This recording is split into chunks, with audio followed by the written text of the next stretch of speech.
Welcome again nanone kuri chano tugiye kujya tubanaho kwa mbere kugira kwa gatano y'icano bayita Yego TV show ngewe banyita Yes. Welcome again nanone kuri chano tugiye kujya tubanaho kuva kwa mbere kugera kwa gatano bayita Yego TV. Iyi ni chano tugiye kujya tubanaho umunsi ku munsi ngewe banyita baba. Mbere yuko dukomeza ikiganiro ndagusabye please banzu kure share and subscribe. Ewana uhereza inshuti uhereza abavandimwe no mu rugo wicaye no mu kazi ubatemo ubabwire ko Yego TV iyi niyo igiye kugicira ibintu umunsi ku munsi.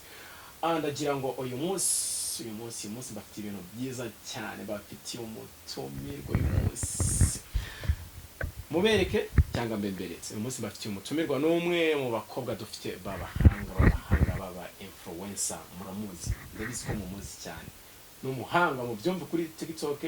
Ntabwo nakomeza kuvuga byinshi ahubwo reka tumwakire muri studio, ntabwo muvuga amazina arivuga kuko ni umwari umunyarwanda kazi ikaze muri studio zacu za Yego TV. Murakoze cyane turabashoje turabishimiye kuba uyu munsi mwe tugira ikiza cyo kongera kudutumira. Iyi ni televiziyo dukunda cyane icaho ibintu byiza biganiro byubaka haba muri societe mu rubyiruko mu bakuze mu bato. So rero ndashishikariza abantu babakunda nanjye ndimo tubayoboke abantu bafite ibintu byiza cyane.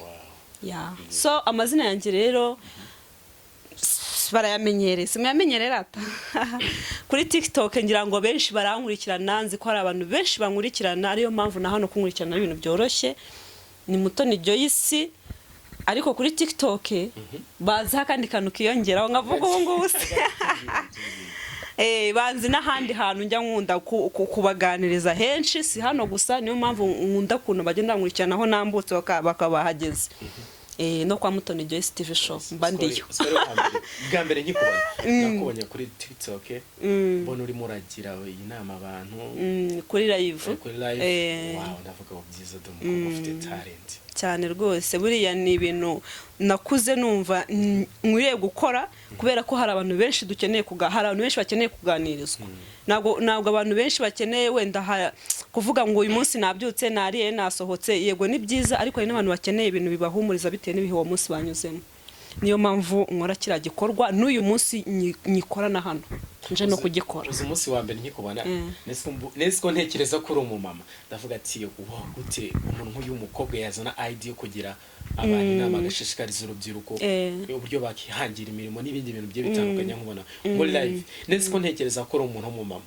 Icyo kibazo rero abantu benshi barakimbaza si hano gusa no kumbuzira mboga zanyu no TikTok niyo mpamvu nkunda kuyibandaho. TikTok nkurikirwa n'abantu benshi ako ngoro umwe mu bantu baba influencer ngo dufite muri uyu mujyi ukwigiza gatubutse umva ahubwo ndaza kuwatsama mukanya ndabatsama ushana byiza. Nifuje kugutumira muri iki kiganiro uyu munsi mbare nawe tuganire muri studio zacu za Yego TV show. Yego ndagira ngo uyu munsi tugiye kugaruka ku kintu kimwe. Hari saga imaze iminsi ivuga ku bana b'abakobwa n'abasore. Ndakeka ari abantu barindwa ariko iyo nkuru umuntu rega nta n'umuntu ni abantu barindwi ariko twese byatugizeho ikibazo ariko ku rwego rw'urubyiruko cyane muri abo barindwi amazina wenda yabo ntabwo yabashije kuba yaba published cyane nkuko umvaga ngo Emeline. Urumva ko Emeline we muntu wateje saga ndende cyane. Uyu munsi nkaba nagutumiye kuko nabonye inama utanga ni nziza. Yego nangiza no kumukora ikiganiro kuri Mutoni Joyce TV show. Ni ukuri munyarukireyo ariko ntabwo bivuze ngo mujye hariya gusa na hano ni mu rugo na hano turabashaka. So uyu munsi ikintu natekereje ko turi buze kuganiraho wowe nk'umwari kuri umwari w'umukobwa w'umunyarwandakazi ukimara kubona biriya bintu ukibibona muri wowe watekereje iki? Nyibibona rero ni nk'ikintu cyankanze cyane. Buriya buzima nabwita ngo ni nk'ubuzima abantu tubanza gutangiriramo kujya tugere kuri rwego nk'urubyiruko.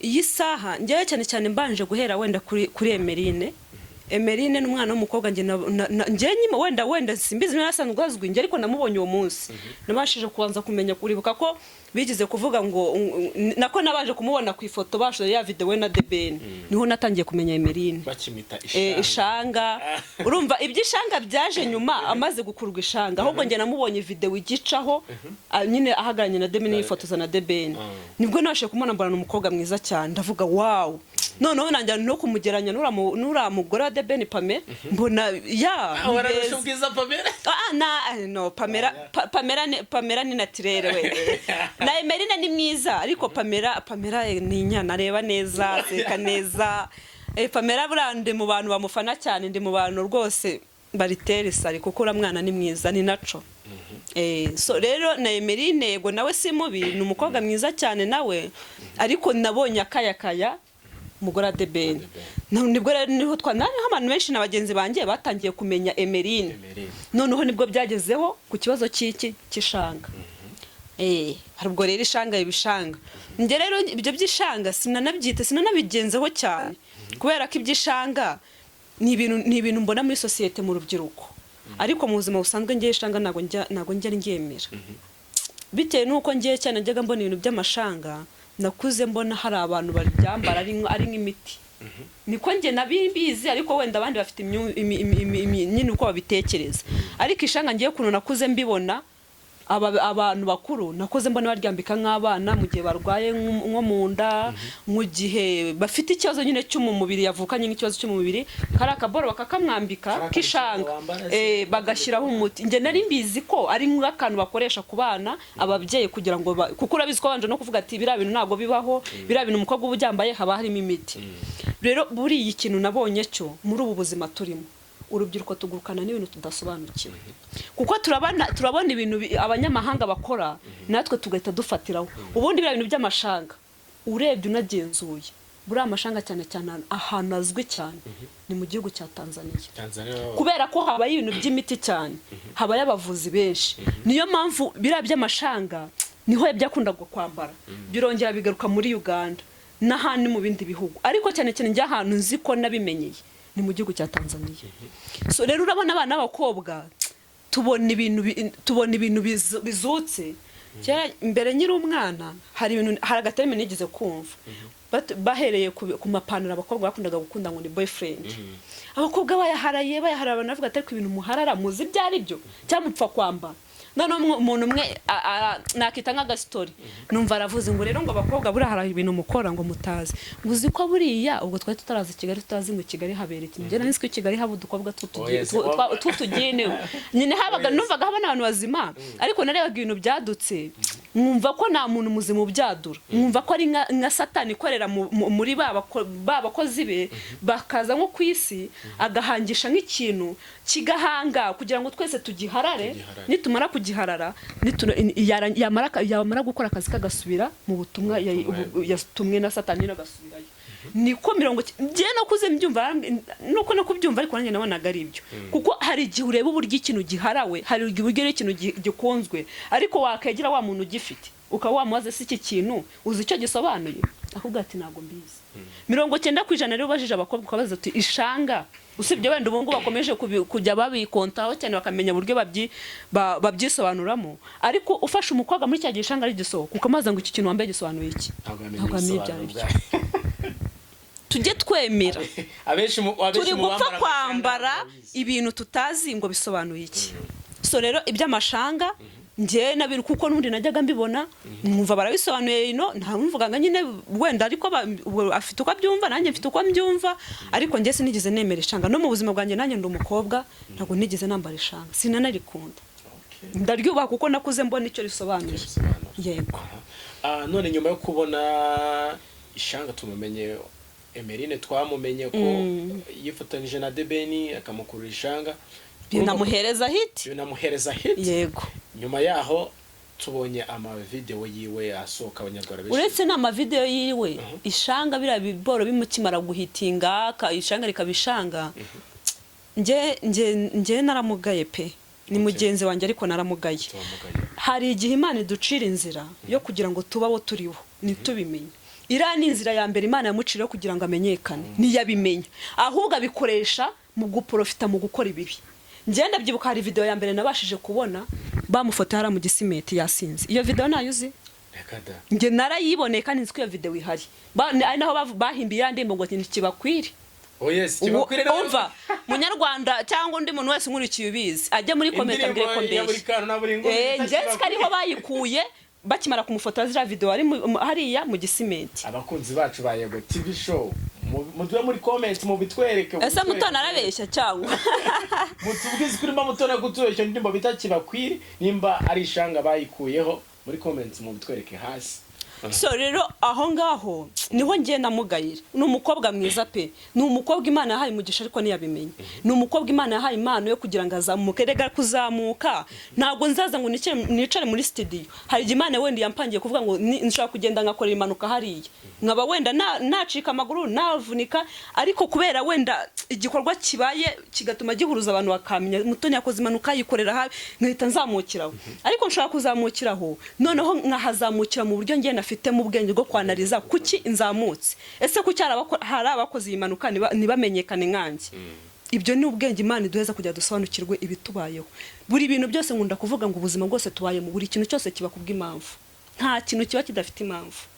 Rero nura mwana yakaba yaratekereje imbere hose ko bira bintu ndatekereza ko bwa mbere ya video we na Debe n'igisohoka ndibuka neza ko wenda hariho yatangiye no kugenda abona support nziza kazi nzi ko yabonyeho najyaga mbona yatangiye kuba umunyamakuru mu minsi mike mu Gisimenti yasinze kandi buriya y'Imana ikuzamuye na Satani wagutegereje kugira ngo agusubize hasi.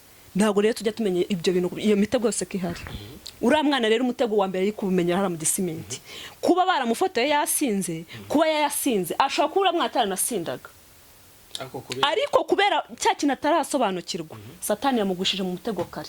Muri make tuvuge ko yagendeye mu Kigali. Yes, uriya mwana ari mu Kigali yari mu Kigali atarasobanukirwa kandi ikintu tujye twibuka ko Satani nagazaza ngo tumurebe akorera muri bagenzi bacu. Rero niba ngiyewe ndi inshuti ya Emeline mbona Emeline performance akazamuka ngiyewe nzakorwa rwose bushoka kugira ngo Emeline asubire hasi. Ntabwo rero nzaza ngo mwicaze mbwe ngo cyangwa ngene ngo njara kuri radio ngo mvuge ngo umva ngo Emeline nzakorwa rwe bwose nzamugusha mutego kugira ngo abone ko Emeline ari mubi kandi wenda Emeline atari mubi. Abantu benshi nakomeje mbona bakunda bavuga ngo ni inshuti zamugambaniye. Nanjye ibyo bintu ndabyemera. Video ngo bibanaga kwizina ngo Emeline ngo bikagaragara yuko aho rero niho nshaka kugera. Naho niho nshaka kugera. Uniya mpamvu mereye kuvuga ngo mereye kwira video yo mu Gisimenti. Ura mwana ndakubwiza ukuri nshatse ngiyewe 90% nafashe time nitegereza ura mwana. Ura mwana uburyo asa n'uburyo ameze. Hari umuntu ureba ukabona uburara yabugize intandiro nyine yabigize akazi. Ura mwana uburara n'ibintu biri kumabaho ntago ari ibintu ubona ari ibintu byateguye. Ni ibintu wari kugwamo mu buryo adashishoza atamenya. None buri abakobwa turibeshya. Hari igihe tugira ngo groupe cyangwa kugira inshuti z'abakobwa ni umumaro. Abenshi niko babitekereza. Ariko 90% buri abakobwa turabana babi. Tugira nishyari ribi. Mwebwe buri abahungu namavu nkunda kwishimira igitsina gabo. Nta mutima mubi bigirira. Oya igitsina gabo wenda nabonye harimo amatangiye nawo kumera nk'abagore ariko 90 muraba mwumva ngenda buba 90% igitsina gabo. Ntabwo yavuga ati man wenda kro ndaharantu nzi job kankurangire. Akurangiye yishimye ntago ari gusubira inyuma ngo kwicira job. Ariko ngiye umukobwa ntabwo nayikurangira ahubwo usibye Imana iri kwizamurira. Nabwo nimbona Imana yakuzamura ndakora rwose bushoboka usubire hasi. Rero abakobwa ntabwo tujye tubimenya ngo tubashe gutekereza kabiri. Ahubwo twebwe dukoresha Imana duhaye tuyikoreshe neza duceking ura mwana we mutego yaguyemo. Hanyuma rero buri yashobora kuba ari abakobwa baranamutangiye cyagiye agishoka ku bwa Debeni. Niyabimenya agwa mu ego bamugwisha mu muti. Hari abana benshi bisanga mu gusinda adasanzwe nk'inzoka ariko kwa kwa mugiye ngo tujye gutwika byabaye gutwika na kare ya rero nagatwiko bamukorewe niyabimenya kuko ngiyewe ndebye video buryo nayirebyemo hari ahantu mugenzi we umwana yikanza ari uryamye mu ntebe aramubwiye ngo se mani ngo buryo uri kumfata video ako kantu Banyarwanda mukarebe neza iyo video irimo umwana yiryamiye mu ntebe undi ari ahantu ari ahitamo ibyo bavuganaga sinanabisubiramo sinshaka no kubivuga ariko we yasaga nkaho bari kwinjoyinga azi ngo ari kumwe n'abantu b'inshuti z'inkoramutima ze ariko zizimo kupafumiga kumushyira ku karubanda make nambushi bamukoreye ntago abizi tubare yuko ntabwo abanyarwanda abanyarwanda twebwe twihutira gushyushya inkuru abanyarwanda twihutira gutwika yego ni byiza kuko benshi babibonamo umusaruro ariko ntabwo tubasha gutekereza kure cyane kuruta uko turi kureba hano imbere turavuga harimo abavuga Emeline nibyo yasanzwe ari kirara banza utekereze kabiri kuko ngewe bikubwira nanjye ndi urubyiruko hari abana benshi nzi bagwa mu mutego nanjye ubwanjye nawugwamo nashishoje ntabwo ari uko ari ababyeyi baturinda turindwa n'Imana yonyine kuri iki gihe ujya kuvuga ngo ugiye kwindwa n'umubyeyi nta na kimwe byatanga hari abantu nabonye barimo batubwira ngo Emeline ngo ntigeze abona uburere ngo bw'ababyeyi ngo igihe cyose amaze bwagenderaga none se reka ngiye nibariza abanyarwanda iyo wifata ukabureninga umwana ngo nta burere yabonye bw'umubyeyi umubonye ejo bundi kuri kamera umuza akiri umwana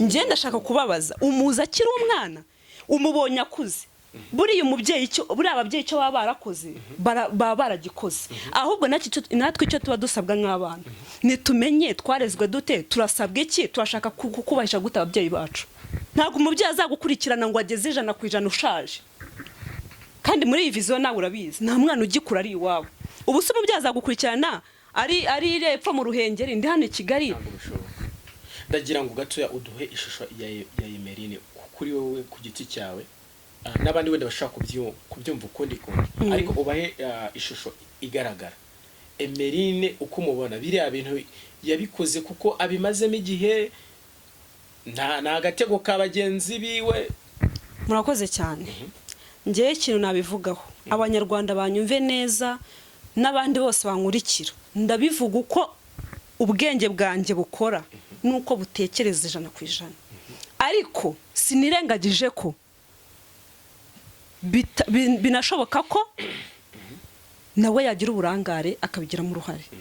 Ariko muri mind zanjye icyo nsaba nicyo nabanza kuvuga, tujye twirinda gutekereza umuntu ni nka bya bindi umuntu areba umuntu muri ubu buzima turimo rw'urubyiruko. Nge ndavuga ku rubyiruko niko turi guhura n'ibibazo, ugasanga umuntu umuciyeho yareba kuno wimereye cyangwa nuko wambaye agahita agushira mu ishusho y'indayo.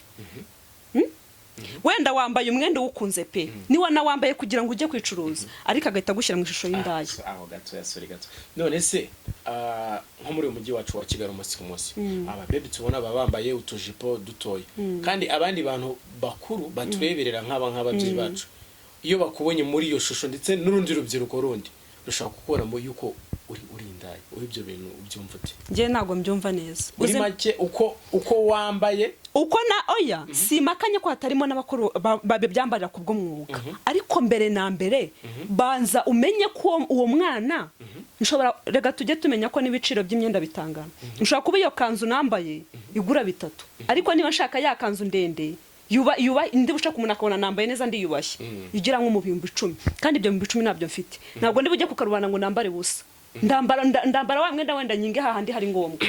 Noneho icyo gihe ikintu kibaho, niba ubonye umwana koko ari mu mutego utari mwiza, ikintu ukora uramwegera.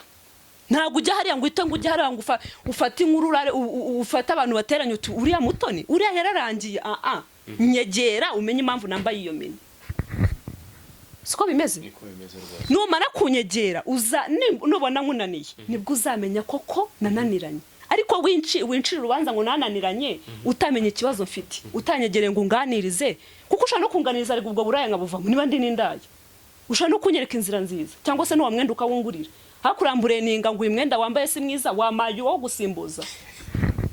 Abanyarwanda tujye tubaseriye, urajya kubureninga umwana ngo wambaye nabi, byibuze hari n'ikanzu byibuze amuhaye ndende ubwira ati ngwino hano gato ukibure nk'umuntu mukuru. Ibyo nibyo dukeneye, gufata umwana n'ababyeyi kuri iki gihe nabo harimo ababyeyi bataye umuco. Arabona umwana mu modoka akavuga ngo mukungu ubwo wambaye gute mu modoka, kandi uri umubyeyi dufatira ku rugero nk'umubyeyi. Ababyeyi ba kera soko bameraga, umubyeyi yarakujyanaga higa akavuga ati mwana rero uyu mwenda wambaye ukojeje isoni, ese ni ikibazo ufite cy'uko udafite undi cyangwa ni ibintu wiyumvamo. Noneho wa mukobwa uko ashubije wa mubyeyi nibyo bimwakita kumenya ngo uyu mukobwa ni mukobwa ki. Ariko ntabwo yabureningaga umwana kuko tujye twemera n'abana b'abakene. Hari umwana wambara agakanzu kuko yagahawe, nese iyo kanzu nayihabwa kugira ngo yambare busa ntiyayambara. So rero abanyarwanda ikintu mbasaba kugira ngo bureninga umuntu ngo ni ikirara, umuwo kujya bureninga umukobwa ngo yananiranye, ngo iwabo ngo nago bamuhaye umubonye kuri kamera mu gitondo ngo nuko ngo yaciye ibintu, nago wabashije kuvuga uti wenda uwo mvuga afite amahirwe ko yagera kuri Emeline. Nago uvuze ute Emeline rero ejo nakubonye mu gisimenti kuri video, please ibi bintu ushaka kugwa mu mutego utazi, uramwana byaye kumufasha guhita amenya inshuti ari kumwe nazo. Ako kantu umuntu bita supermanager uramuzi. Supermanager narabonye ikiganiro ahirutse gukora, yagarutse kuri Emeline avuga yuko yigeze amuhamagara nijoro akumva ari mu gakundi k'abakobwa bari mu bintu bitameze neza, agerageza kumugira inama, ana umukobwa ngo aramukupara namusuzugura. Please tandukanya guhamagara umuntu mu gihe nese reka nkubaze ubu baravuga ngo umuhana ajyayo n'umuhana avayo, siko bimeze. Uwo mugani n'abanyarwanda bawuciye. Ntabwo uzamamagara ngiyewe natangiye kunywa inzoga numvisha uburyohe bwayo umbwiye ngo mutungureke inzoga, ariko numbwira ikibi cy'inzoga narayinywaho ninyibona nzayitinda. Ashaka yaramuhamagaye nyuma yaho yumvisha ari muri kagakuri nk'umuntu mukuru ati uyu mwana reka muvugisheje ahubwo yari kumuhamagara cyagihe, ahubwo yari guhana cyagihe wa munsi akibona video agisoka muri nuza ya debeni. Ngiye reka nguhe nk'urugero rwa hafi, nkanjye ngiye nyitangira guperforminga ibintu by'ubunyamakuru, ngiyewe nzi ko hari abantu benshi kandi bakomeye hano mu Rwanda bananganirije, barambwira gutya na gutya, ndanababwira rego nanjye murakoze ndanabikunze kuba munanyibutse ko ndi umwana w'ejo hazaza. Nyine hari byinshi twaganiriye pe, ariko urumva nubwo wenda nanjye hari ibintu nari nzi ko ngombwa guha tansiyo, ariko byibuze hari n'ibindi bintu nabonye ku bakuru banduta bambwiye ati ibi nibi ujye ushishoza. Siko bimeze, ako nako gahita gasangiza bya bindi bifite. Ariko ntabwo uzambwira ngo ndakwiyamye ngo wiva ngo ibintu uri kwishyiramo mu bunyamakuru si byiza, kandi wenda ntabwo uzi impamvu najye mu nyakunda bikunda. Mu gihe mbikunda rero ahubwo mbwira uti nyegera hakiri kare mu gihe naraperforminga cyane, numbwire ibi bibera mu bunyamakuru, ibyiza bibera mu bunyamakuru, nzajya ngira tansiyo ari kureka umenye ngo uyu mwana mu iki kintu akirimo gikunza cya kintu atagisha akirimo kubwagahato. Siko bimeze. Impamvu rero niyo mpamvu nari nkubwiye ngo ntago makanye katamugiriye inama pe, si makanye ko n'abandi batahamagaye, ariko abanyarwanda bana ntabwo turabana beza, dukunda hahiye. Iyo tubonye hahiye nibwo twibuka umuntu. Urugero nshaka guperforminga ngiye kujya hanze, mpostinze ko nabonye amahirwe yo kujya mu kindi gihugu, abanyarwanda kuno tumeze rero sasa nibwo nangira kuguhamagara, Mutoni wawo byiza cyane Imana kugeze amahoro, wananiwe kundagiza Imana kugira mbone visa, uyindagije ari uko mbonye visa. Ikintu kiri aho ngaho kizunkoreye ni igiki? Mujye mutubwiza ukuri. Uyu munsi mutumirwa bacu mvuga ari kutubwira ibintu byiza cyane. Njyewe narababwiye ngo ubuzankunda zankunde, situbiziranyeho tubizanya hano mu 100%. Uzankunda zankunde, ariko icyo nshima Imana nuko munankunda, mukunda kumbwira ko mbabwiza ukuri. Njye nkunda kuvugisha ukuri, unkunda kankunda. Gusa nyine ni haburamo abumva dufite imyumvire, abanyarwanda harimo abadufite imyumvire n'abandi badukurikiye imyumvire iri hasi. Hari abantu mumva nyine hahi ari yo sawa, hari n'abantu bavuga ati Mutoni binavuga ibi bintu hari aho bihura. Rero ntago twabuza kuzumvisha bumva n'abatumva, nyine ntago twafata abantu bose ngo perezida niwe ujye uvuga ngo ntago watuma ngo ntago uzakorera ikintu ngo abantu bose ngo bagufane, ahubwo wowe uzakora ikiri ingenzi gifasha abakore gikure gufasha. Nyuma yo gukomeza kubona biriya bintu bya Emeline, iriya timu yiwe yafashwe y'abantu ni barindwi. Ndumva ari barindwi hakomeza gukurikirana n'amagrupe babagamo. Tuvuye kuri Emeline, kuri bari abantu batandatu, nabo tubafate nka babuza abantu babagira inama bose n'abana b'abanyarwanda, n'abana b'abakobwa.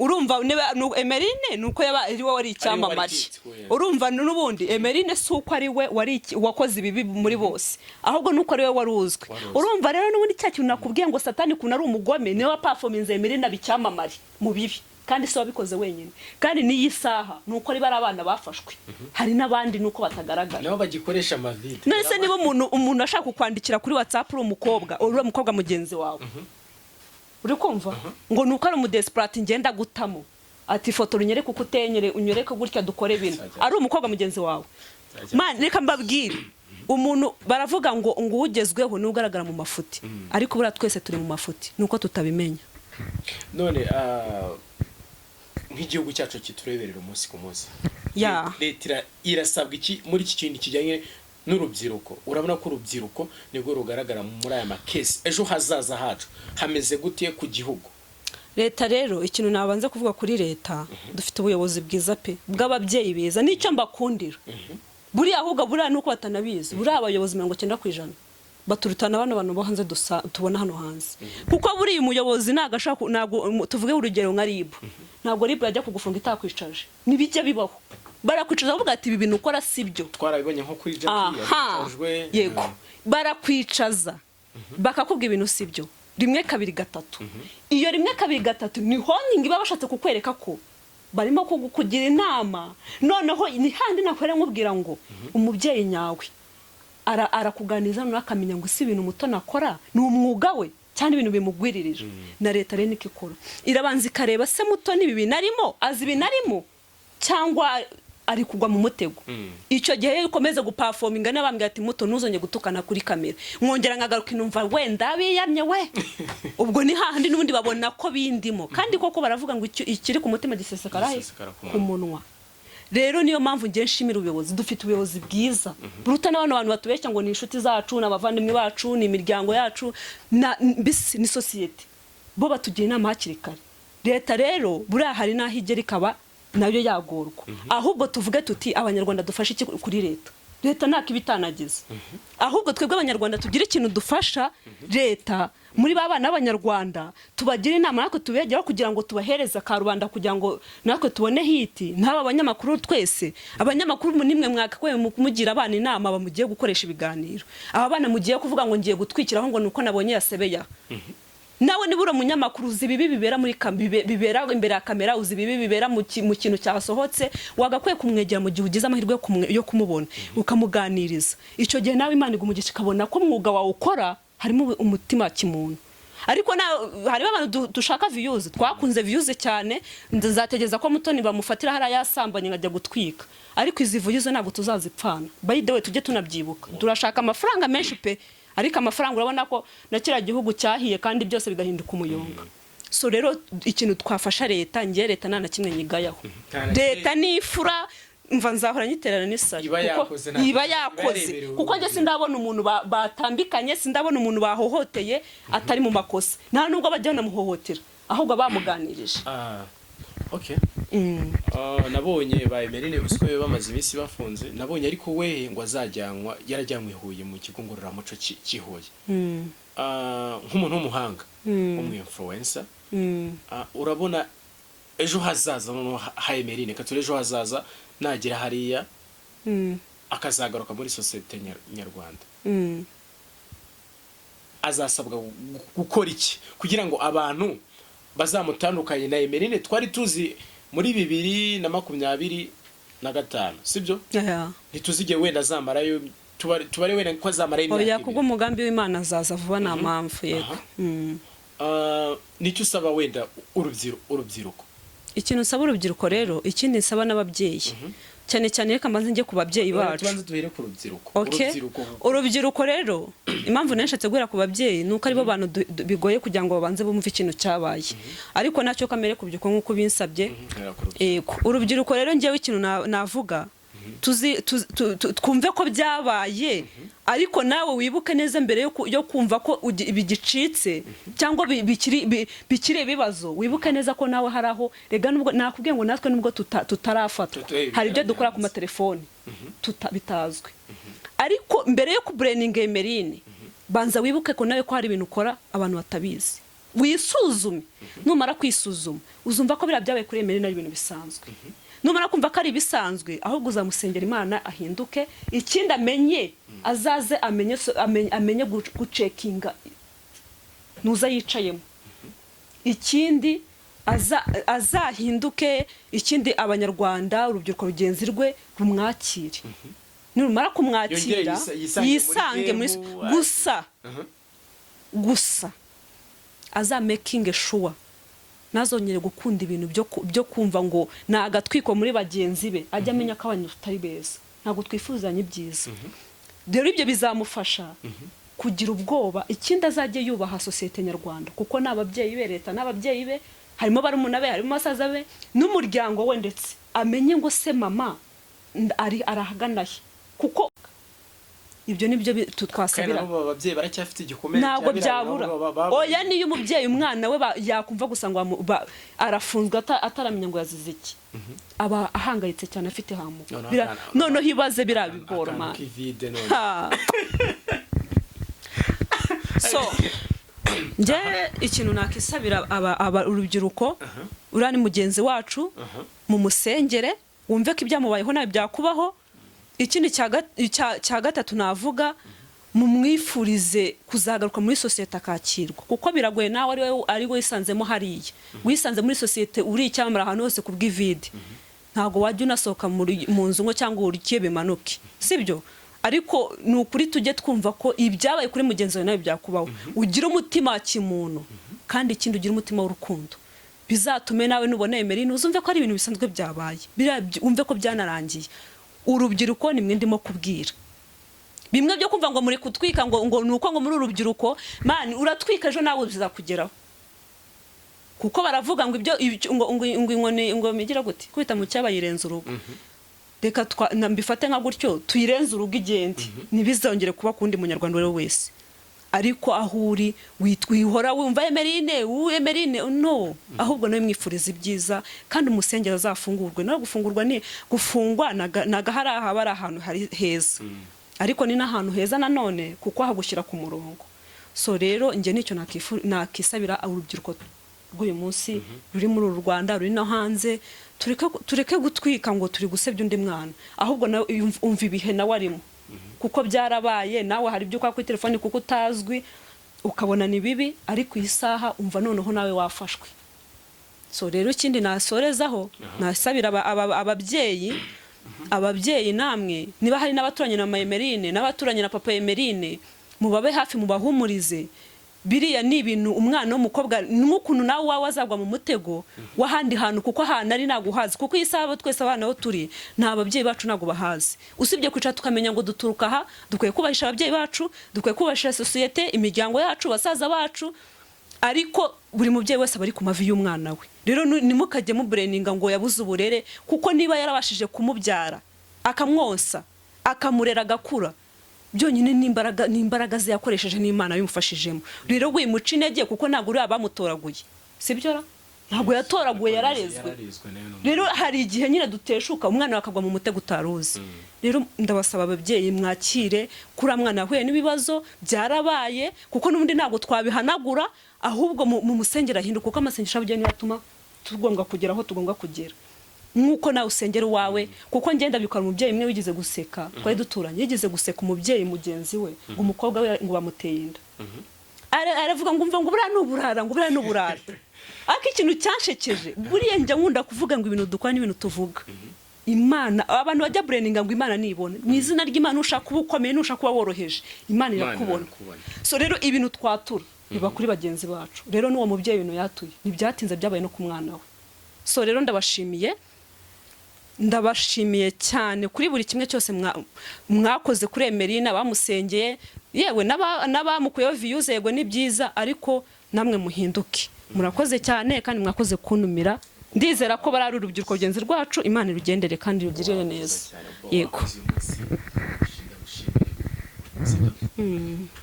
Byari byiza kubana nawe mu kiganiro. Ndagira ngo abakunzi bawe bagende bagufollowing kuri TikTok. Bazakomeza kubona byinshi, ni Mutoni Joyce TV show cyangwa Mutoni Joyce. Okay, byiza cyane. Bona abakunzi bacu ba Yego TV show mukomeze. Na hano ni mu rugo, muhabe muze mutubwire. Muri comment mu bitwereke. Ciao bye bye, turabakunda.